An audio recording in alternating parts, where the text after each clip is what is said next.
Agora o Gazeta News está no ar e essas são as principais notícias de hoje. Capital paulista registra o segundo maior número de mortes de pedestres. 11ª morte por contaminação com metanol é confirmada no estado de São Paulo. Preso o número 2 do Ministério da Previdência Social acusado de desvios no INSS. A situação do trânsito e do transporte público na capital.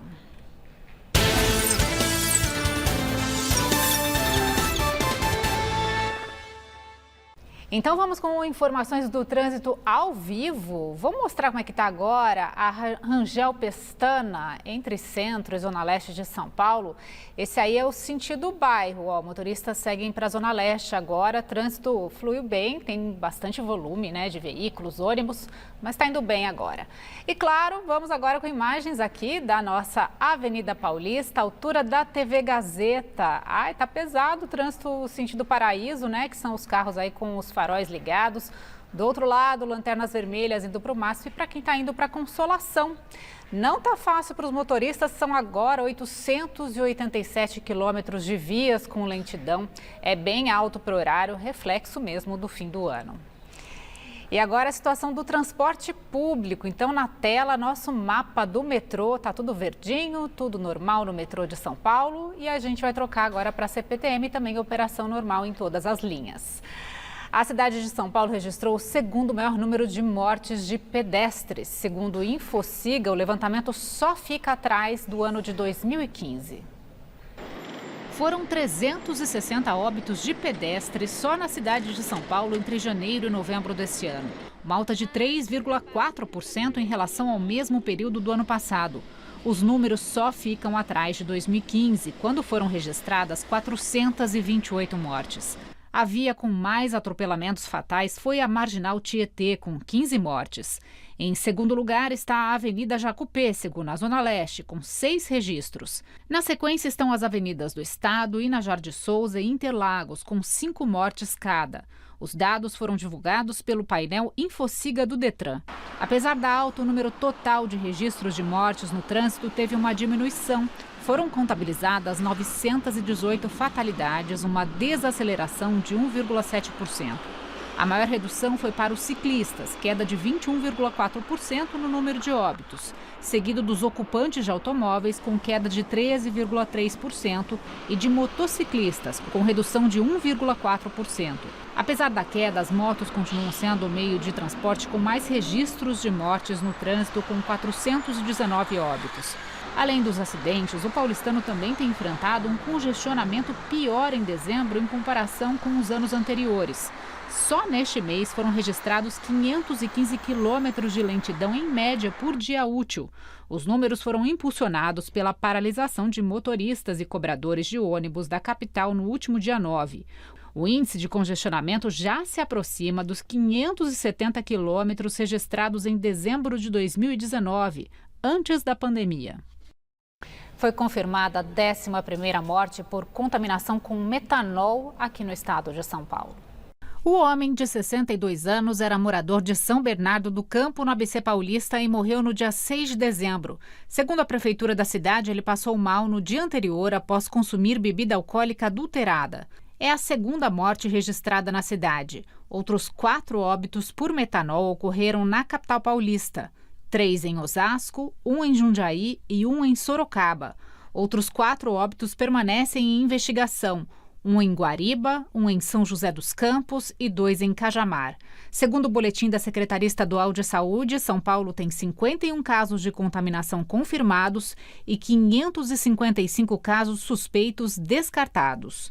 Desde o surgimento dos primeiros episódios de contaminação, 46 pessoas foram presas por envolvimento na falsificação e adulteração de bebidas.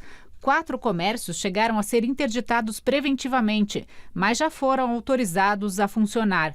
140 mil vasilhames e 22 mil garrafas foram apreendidas. Segundo a Polícia Civil, as investigações para identificar toda a cadeia de produção e distribuição prosseguem em São Paulo.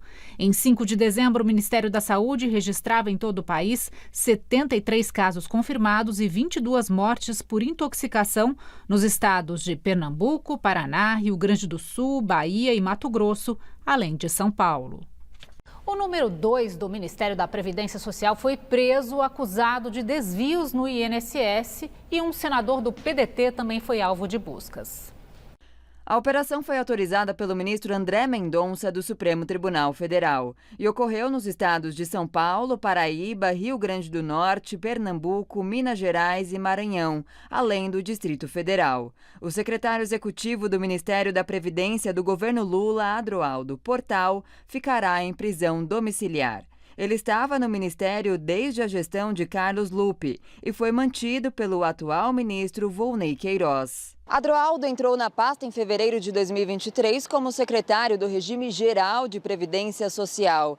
Em maio deste ano, foi nomeado número 2. Após a operação de hoje, o Ministério anunciou a exoneração de Adroaldo Portal, do posto de secretário executivo. Segundo o governo, a demissão foi uma determinação do ministro Volney Queiroz. O procurador federal Felipe Cavalcante Silva, atual consultor jurídico do Ministério, foi anunciado para a função de secretário executivo. Antes de entrar no governo, Adroaldo foi assessor do senador Everton Rocha. O político do PDT do Maranhão foi alvo de buscas e apreensão hoje. A PF também prendeu Romeu Carvalho Antunes, filho do careca do INSS, e o advogado Eric Fidelis, filho do ex-diretor do INSS, André Fidelis. Durante a operação, hoje, os agentes federais apreenderam armas, relógios, carros de luxo e dinheiro vivo. Entre o armamento havia uma pistola, carabinas e um fuzil. A Assembleia Legislativa de São Paulo aprovou o projeto que isenta de IPVA as motocicletas de até 180 cilindradas. Segundo o governo do estado, a medida passa a valer a partir de 2026 e deve beneficiar 4.300.000 motocicletas, ciclomotores e motonetas. Ao defender o projeto, a gestão Tarcísio afirma que o uso de motocicletas é uma realidade nas grandes cidades, especialmente por serem veículos mais acessíveis e ágeis no trânsito, garantindo mais mobilidade pessoal.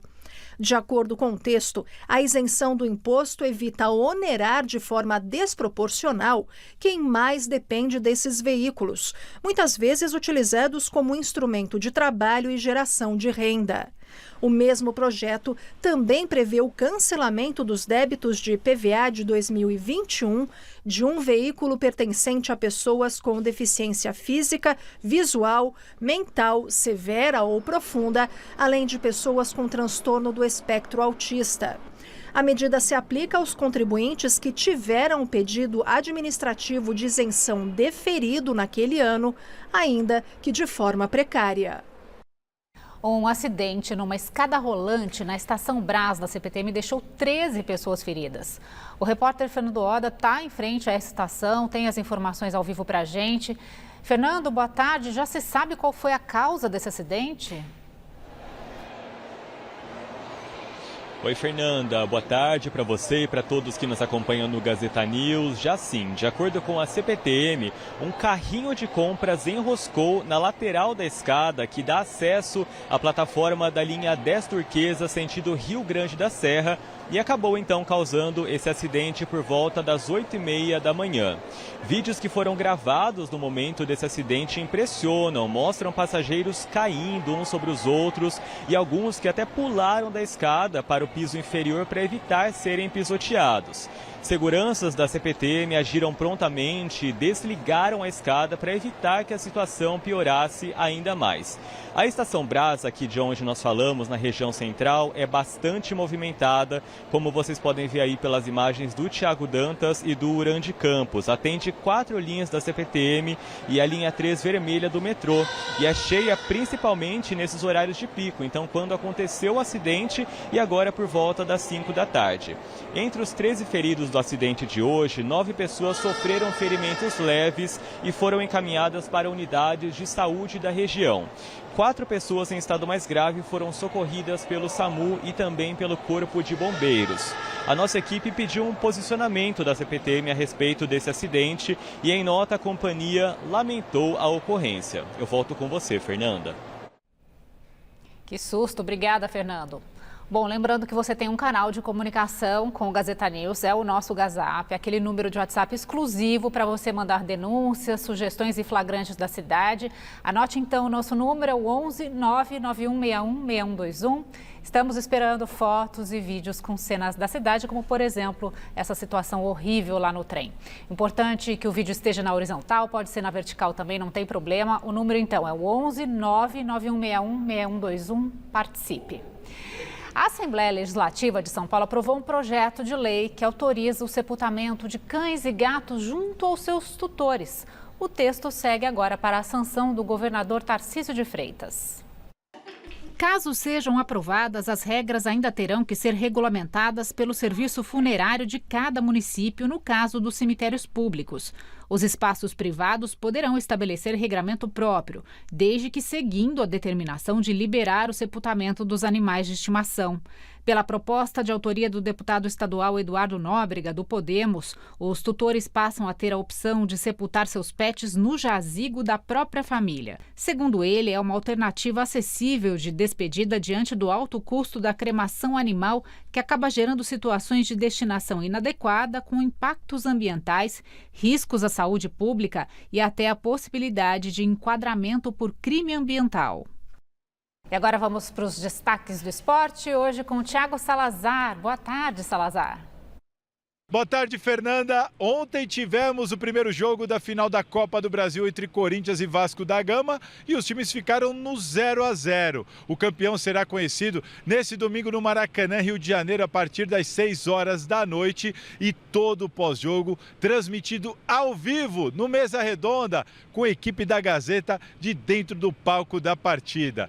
Agora, falando de Palmeiras, o Verdão renovou o contrato do goleiro Marcelo Lomba até o final do ano que vem e adquiriu a compra dos direitos de Bruno Fux, agora contratado pelo Palmeiras até o final de 2029. Falando do São Paulo, o tricolor agora tem um caso envolvendo uma suspeita de desvio de ingressos e venda ilegal, inclusive de camarotes do Morumbi. Por causa disso, o Ministério Público solicitou à Polícia Civil a abertura de inquérito para apurar a diretoria tricolor liderada pelo presidente Júlio Casares. É isso, Fernanda. Volto com você. Valeu, Salazar. E quinta-feira é dia de estreia nos cinemas aqui no Gazeta News, então confira a programação. E tem animação brasileira nas telonas. Em Tainá e os Guardiões da Amazônia, em busca da Flecha Azul, a menina embarca em uma aventura para salvar a Amazônia e tornar-se a guardiã da floresta. Direção de Ale Camargo e Jordano Gen.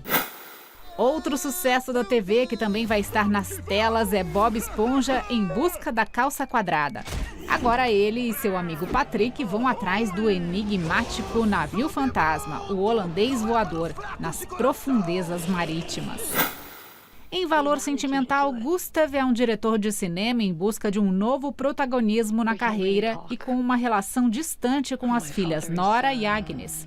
O longa do norueguês Joaquim Trier ganhou o grande prêmio do júri no Festival de Cannes e é um dos que podem concorrer com O Agente Secreto pela estatueta de melhor filme estrangeiro no Oscar de 2026.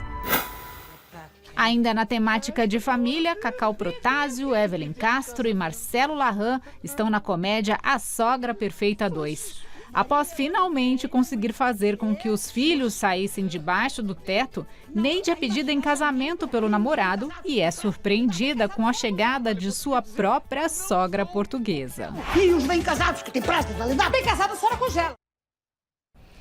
Fim de tarde de tempo encoberto aqui em São Paulo, mas sem previsão de chuva forte. Vamos às temperaturas. ZL agora, 19 graus. E na Zona Oeste, 20 graus nessa tarde. Também na Zona Norte, 20 graus. Região Sul, termômetros dos bairros mais afastados marcam 16 graus e temos 20 graus no centro de São Paulo. Na sexta, novas instabilidades devem provocar pancadas em São Paulo novamente, trazendo chuva de moderada a forte intensidade na metade norte do estado. As temperaturas seguem mais amenas em cidades do leste e litoral, enquanto nas demais áreas ficam mais elevadas. Aqui na capital, amanhã temos mínima de 17, máxima de 26 graus. No fim de semana esquenta mais, faz de 18 a 28 no sábado, de 18 a 29 graus no domingo. É isso, eu fico por aqui. Outras notícias logo mais, às 7 da noite no Jornal da Gazeta.